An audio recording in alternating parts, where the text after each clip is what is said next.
Hey guys, welcome to day 10 and आज हमारी drawing का है 10 डेज़ एंड काफ़ी कुछ आज हम शेडिंग के बारे में बात करने वाले हैं। तो प्लीज़ आप इस चैनल को देखिए ताकि आप अपने आर्ट को काफ़ी अच्छे से और इजी वे में सीख सकें। जो बिगनर्स हैं वो ड्राइंग करना चाहते हैं लेकिन बहुत सी ऐसी चीज़ें हैं जो उनसे नहीं बनती और काफ़ी सारी मिस्टेक्स वो कर देते हैं अपने ड्राइंग में। तो वही सारी चीज़ों के लिए मैं आपके लिए एक टॉपिक पर आज हम बात करने वाले हैं और वो टॉपिक है शेडिंग। शेडिंग क्या होती है, क्यों की जाती है और हमारी ड्राइंग को ये कैसे इम्प्रूव करती है। हमारी ड्राइंग में एक जान डालने का काम है ना, वो शेडिंग करती है। तो वो कैसे करती है, ये सारी चीज़ें आज हम अपने इस वीडियो में बात करने वाले हैं।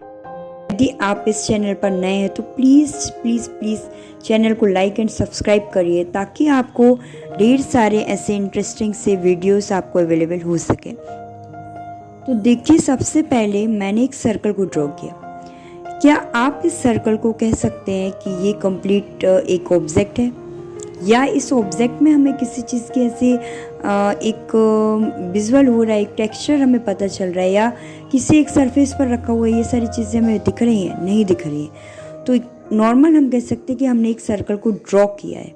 लेकिन एक ऑब्जेक्ट को ना उसके टेक्सचर को पता करने के लिए कि उसमें लाइट कहाँ से आ रही है, शैडो कहाँ जा रही है, वो किस सरफेस पर रखा हुआ है, या एक गोल, या एक हम कह सकते हैं कि जो बॉल का शेप होता है ना, वो एक ऑब्जेक्ट में दिख रहा है? नहीं दिख रहा है। तो ये सारी चीज़ों काम होता है ना, वही सारा काम हमारी शेडिंग करती है। तो हमारी एक नॉर्मल सी ड्राइंग को एक टेक्सचर में कंप्लीट करने का काम हमारी शेडिंग करती है। तो इसलिए हम अपनी ड्राइंग में ना हमेशा शेडिंग करते हैं और वो काफ़ी ज़्यादा इम्पोर्टेंट होती है। तो ये चीज़ तो आप समझ गए कि हम शेडिंग करते क्यों हैं। एक नॉर्मल सी ड्राइंग में जान डालने का काम जो करता है वो शेडिंग करती है। तो आप इस चीज़ को तो समझ गए। अब ये करते कैसे, चलिए इस टॉपिक पर अब हम बात कर लेते हैं। शेडिंग हमेशा light, dark and middle in tone पर काम करती है। लाइट रखेंगे, जहाँ पर लाइट आ रही है वहाँ पर लाइट हमारा विजुअल होगा, medium tone and dark tone. In 3 tone और भी ढेर सारे टोन हैं जो हमारे एक ऑब्जेक्ट में ना टेक्सचर का काम करते हैं। तो इन सारी चीज़ों से ही मिलकर हमारी शेडिंग कंप्लीट होती है और ऑब्जेक्ट को काफ़ी ज़्यादा ब्यूटीफुल एंड रियलिस्टिक बनाने का काम शेडिंग के थ्रू ही होता है। तो एक नॉर्मल सी पेंसिल आप लीजिए और उसमें ही हम अपने ऑब्जेक्ट को ना क्या करेंगे, एक नॉर्मल सी पेंसिल से हम अपनी शेडिंग को कंप्लीट करते हैं।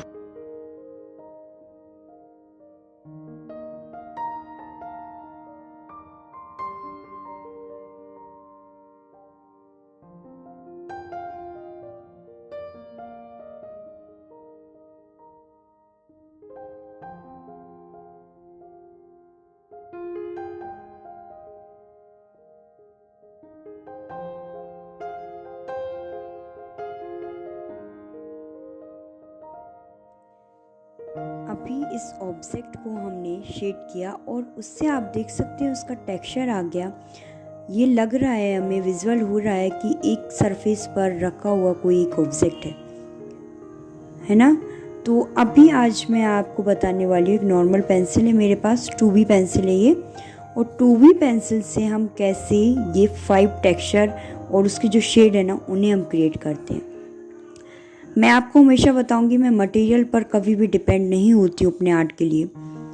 आप 10B पेंसिल ले सकते हैं, 8B ले सकते हैं। आप यदि परचेस करना चाहें तो करिए। यदि आपके पास नहीं है और आप ड्राइंग करना चाहते हैं, आपके पास 2B पेंसिल है, तो वो 2B पेंसिल की हेल्प से भी आप इन 5 सेट को क्रिएट कर सकते हैं। आप अपने हैंड के प्रेशर को आप हमेशा कंट्रोल रखिए।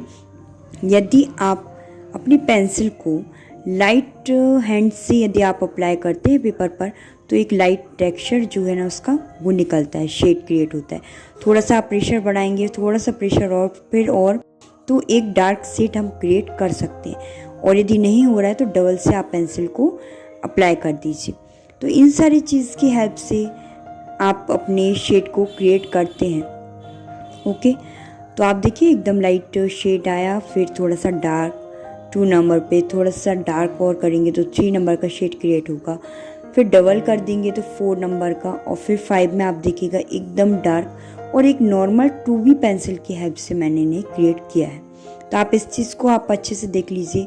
कई लोग बोलते हैं कि मेरे पास 10B पेंसिल नहीं है, मेरे पास 8B पेंसिल नहीं है, या मैं इसे परचेस नहीं कर सकता, तो बिल्कुल नहीं करिए। आप एक नॉर्मल पेंसिल की हेल्प से इन सारे शेड को क्रिएट करिए। आर्ट ना आपके हैंड्स में होता है, आपके हाथों में है। आर्ट किसी भी मटेरियल के लिए कभी भी वो नहीं होता है कि आप अपने हाथों से अपने आर्ट को कंट्रोल कर सकते हैं।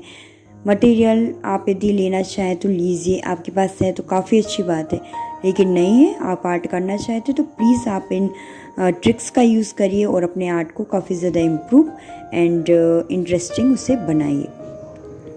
तो आपने देखा, आप अपने हैंड को कंट्रोल करने के लिए मैं जो आगे आपको एक्सरसाइज बता रही हूँ, आप उससे आप हमेशा करिए। एक डार्क शेड को क्रिएट करिए, फिर बीच में थोड़ा सा लाइट कर दीजिए, फिर डार्क करिए। आप इससे न्यूज़पेपर में करिए, एक नॉर्मल पेपर में आप इस सारी एक्सरसाइज को कर सकते हैं और अपने जो शेडिंग है ना उसके टेक्सचर को आप क्रिएट करिए। तो इन सारी चीज़ों से आपका जो ड्राइंग है ना वो काफ़ी ज़्यादा इम्प्रूव होगी। कहीं पर डार्क करिए, फिर लाइट कर दीजिए, फिर डार्क करिए, फिर लाइट कर दीजिए। इस टाइप से आप एक टेक्सचर को क्रिएट करिए और शेडिंग करिए। ओके, तो मुझे लग रहा है कि आपके लिए ये वीडियोस काफ़ी ज़्यादा बेनिफिशियल हो रही हैं, तो आप प्लीज़ चैनल को लाइक करिए एंड सब्सक्राइब करिए। कोई आपके फ्रेंड्स हैं, आप उन्हें ये वीडियोस भेजिए ताकि वो भी ये सारे जो वीडियोस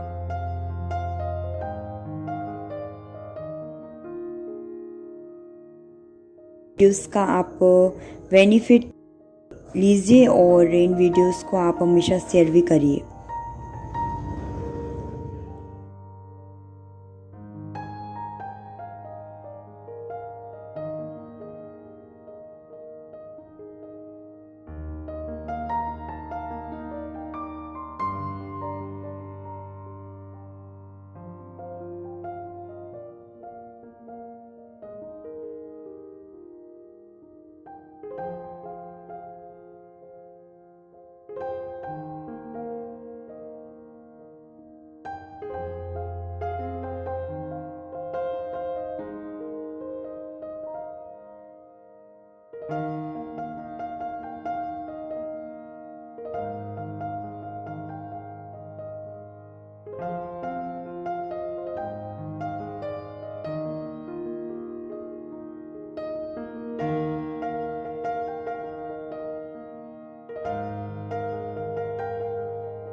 ये सभी एक्सरसाइज आपने देखी और इनकी प्रैक्टिस हमें डेली करनी होती है ताकि हम अपने आर्ट को इम्प्रूव कर सकें।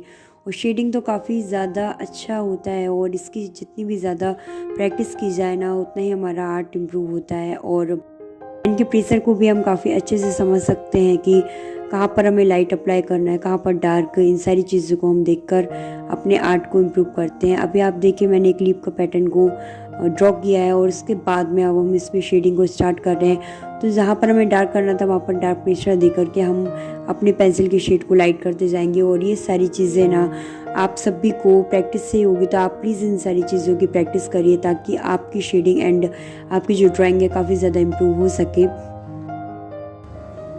तो इस टाइप से आप देखिए कि उसमें जो एक डिटेलिंग वर्क है ना वो सारी चीज़ें हम शेडिंग की हेल्प से कर सकते हैं। और जितना ज़्यादा हम शेडिंग की प्रैक्टिस करेंगे उतना ज़्यादा हमारा आर्ट इम्प्रूव होगा और हम काफ़ी कुछ अच्छे से एंड रियलिस्टिक ड्रॉ कर सकते हैं। तो आप हमेशा शेडिंग को ड्रॉ करने के लिए लाइंस को ऊपर से नीचे, नीचे से ऊपर, लेफ़्ट साइड में, राइट साइड में, up and down, curve shape में, इन सभी शेप में आप इनकी प्रैक्टिस करिए और शेडिंग को करिए।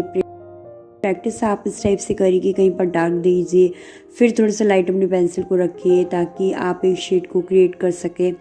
आपके लिए ये सारे वीडियोस काफ़ी ज़्यादा बेनिफिट होंगे और आप प्लीज़ मेरे चैनल को लाइक एंड सब्सक्राइब करिए ताकि आपको ढेर सारे वीडियोस एंड ये जो 30 डेज़ की सीरीज़ मैंने आप लोगों के लिए बनाई है उसका बेनिफिट आपको मिल सके और काफ़ी ज़्यादा आप अपने आर्ट को इम्प्रूव कर सके। तो शेडिंग की आज हमने सारी डिटेलिंग को बताया है मैंने और इससे आपको काफ़ी ज़्यादा कुछ सीखने को मिलेगा। तो आप चैनल पर बने रहिए और शेडिंग करिए, शेडिंग की प्रैक्टिस करिए, काफ़ी ज़्यादा लाइन की प्रैक्टिस करिए। आप हमेशा लाइन की वो ड्रॉ करिए सभी शेप में, सभी साइज़ में, लेफ्ट राइट एंड हर एक एंगल में आप करिए। Thank you for watching. मिलते हैं नेक्स्ट वीडियो में।